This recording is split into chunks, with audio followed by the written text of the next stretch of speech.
Hello everyone. चलिए दोस्तों, आज की सेशन में काफ़ी इंपॉर्टेंट स्टैटिक जीके का 20 क्वेश्चन प्रैक्टिस सेट के रूप में देखेंगे और काफ़ी इंपॉर्टेंट है। चलिए हम लोग स्टार्ट करते हैं। देखिए, पहला प्रश्न है कि 15वीं जनगणना 2011 का जो आदर्श वाक्य या नारा था वो क्या था।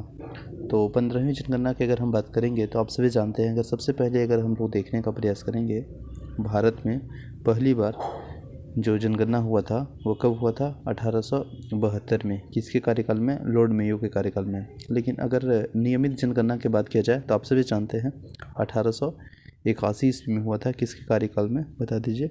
लॉर्ड रिपन के कार्यकाल में, ठीक है ना। तो यहाँ प्रश्न है कि 15वीं जो जनगणना 2011 में हुआ था उसका आदर्श वाक्य क्या था। तो आप सब इसका जो आदर्श वाक्य है वह क्या था? हमारी जनगणना हमारी भविष्य। तो कहाँ पे मिल रहा है? हमारी जनगणना हमारी भविष्य। ऑप्शन नंबर सी इस प्रश्न का राइट आंसर हो जाएगा, ठीक है ना। और एक प्रश्न पूछा गया था कि जनजातीय जनगणना पहली बार कब हुआ था। तो ऑप्शन में था 1931, 32 या 33।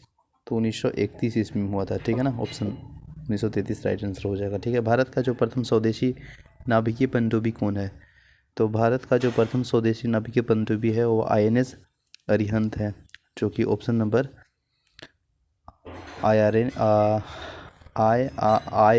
INS Arihant option number C इस प्रश्न का राइट आंसर हो जाएगा, ठीक है ना। नेक्स्ट प्रश्न है क्वेश्चन नंबर 3। विश्व पृथ्वी दिवस कब मनाया जाता है? तो विश्व पृथ्वी दिवस कब मनाया जाता है? 22 अप्रैल को मनाया जाता है। 22 अप्रैल ऑप्शन नंबर डी इस प्रश्न का राइट आंसर हो जाएगा। 22 अप्रैल को विश्व पृथ्वी दिवस मनाया जाता है ना। इसके बाद देखिएगा, ऑप्शन में आपको देखने को मिल रहा है 22 मार्च। 22 मार्च को तो विश्व जल दिवस मनाया जाता है ना। 24 मार्च को देखिए क्या मनाया जाता है? 22 मार्च है ना। इसके बाद फिर 22 अप्रैल है। 22 अप्रैल को कौन सा दिवस मनाया जाता है? कमेंट बॉक्स में लिखेंगे। पृथ्वी दिवस कब मनाया जाता है? तो पृथ्वी दिवस मनाया जाता है 22 अप्रैल को। ऑप्शन नंबर डी इस प्रश्न का राइट आंसर हो जाएगा। नेक्स्ट है कलिंग पुरस्कार किस क्षेत्र में दिया जाता है? तो कलिंग पुरस्कार जो है वो आपको विज्ञान संचार के क्षेत्र में दिया जाता है। Option number A is right answer हो जाएगा। कलिंग पुरस्कार विज्ञान क्षेत्र में दिया जाता है। और कलिंग पुरस्कार की जो शुरुआत है 1952 ईस्वी में हुई थी और यह पुरस्कार कलिंग फाउंडेशन के संस्थापक बीजू पटनायक द्वारा शुरू किया गया था, ठीक है ना। Option number A. नेक्स्ट है इंडियन प्रेस काउंसिलिंग की स्थापना कब हुई? तो इंडियन प्रेस काउंसिलिंग की स्थापना कब हुई? 1966 ईस्वी में। Option number A right answer हो जाएगा। नेक्स्ट है क्वेश्चन नंबर 6 है क्रिकेट पिच पर जो पॉकिंग क्रिच और स्टंप के बीच की दूरी निम्नलिखित में से कितनी होती है? तो कितनी होती है दूरी? तो वह 4 फुट 4 इंच होती है। 4 फुट 4 इंच, जो कि ऑप्शन नंबर आपको देखने को मिल रहा होगा डी में, यानी डी इज राइट आंसर हो जाएगा। 4 फुट 4 इंच होती है। और जो क्रिकेट गेंद की जो परिधि होती है 22.4 सेंटीमीटर होती है ना। और क्रिकेट पिच की जो लंबाई कितनी होती है? तो 12 गज होती है, यानी 20.12 मीटर होती है, ठीक है। और चौड़ाई 10 फीट होती है, ठीक है। नेक्स्ट प्रश्न है, इसमें मिलान करना है। जनसंख्या घनत्व है केरल और यहाँ पे राज्य है। तो केरल, देखिए बिहार तो सबसे पहले हम लोग को पता है सबसे ज़्यादा जनसंख्या घनत्व है, तो बिहार के 1106 हो जाएगा, होगा ना। केरल का सबसे छोटा 807। इसके बाद फिर उत्तर प्रदेश के है 882। ऑप्शन नंबर 882 यानी डी का हो जाएगा। 882 ने 828 2। और पश्चिम बंगाल का 1029। तो देख लीजिए इस तरह से ऑप्शन में क्या होगा। पहला बिहार का यानी बी का हमको चाहिए ए, तो बी का ए यहाँ पे है ना। बी का ए यहाँ पे भी है। और केरल का 860, तो यहाँ पे हो जाएगा। तो option number D right answer हो जाएगा। एक बार हम लोग रिपीट कर लेते हैं, मिला लेते हैं। देखिए बिहार को याद है तो यहाँ पे बिहार कर लेते हैं।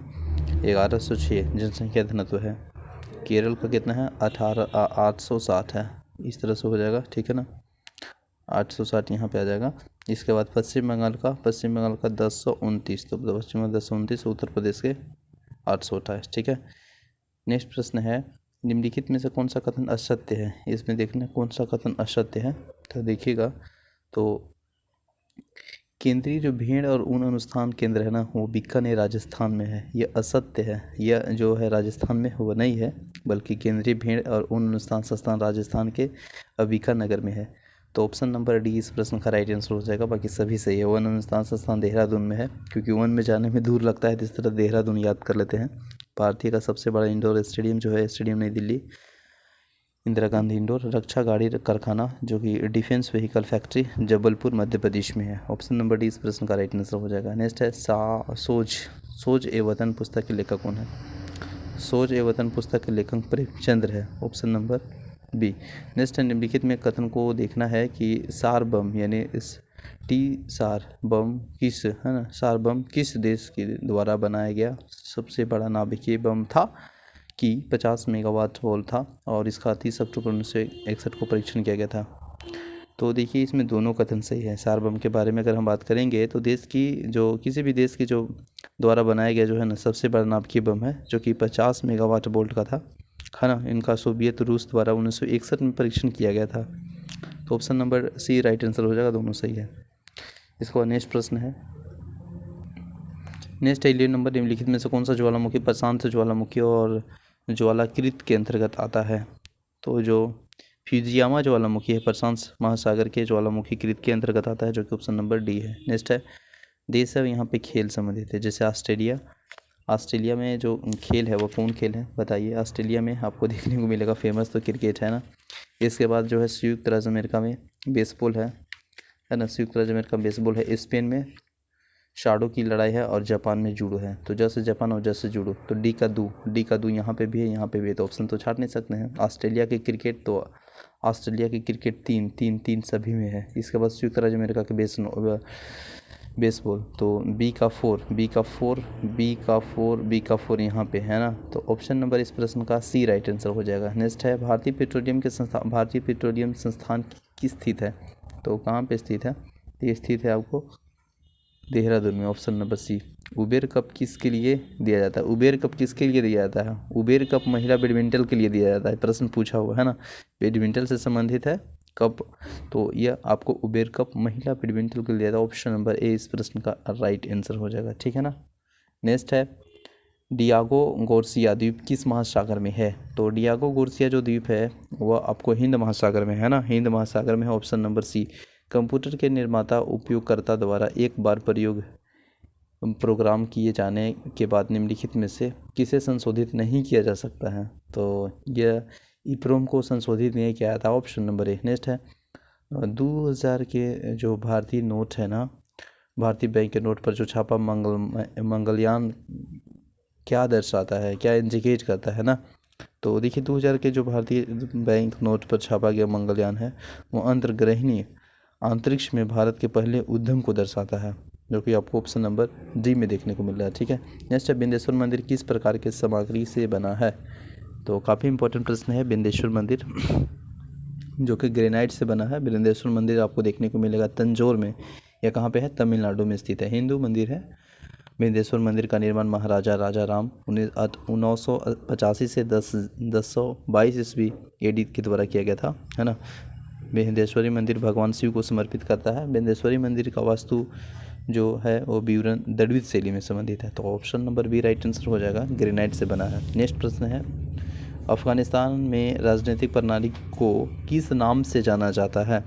तो अफगानिस्तान में राजनीतिक प्रणाली को अफगानिस्तान इस्लामी गणराज्य इस्लामी रिपब्लिक ऑफ अफगानिस्तान नाम से जाना जाता है। ऑप्शन नंबर इस प्रश्न का बी इज राइट आंसर हो जाएगा, ठीक है। नेक्स्ट प्रश्न है विश्व का सर्वाधिक ऊर्जा सक्षम शहर कौन सा है? तो विश्व का जो सर्वाधिक ऊर्जा सक्षम शहर है वह रेकजाविक है। ऑप्शन नंबर बी इस प्रश्न का राइट आंसर हो जाए। विश्व का सबसे पुरानी पसंद अल्पिनिनी रेकजाविक है और में स्थित है। और रेकजाविक की सबसे लंबी नदी एलिओला है, एलिओला। तो आई होप सेशन अच्छा लगा होगा। स्टैटिक जीके है तो इम्पोर्टेंट सभी एग्जामिनेशन के लिए है। मिलते हैं नेक्स्ट वीडियो में। थैंक यू, जय हिंद।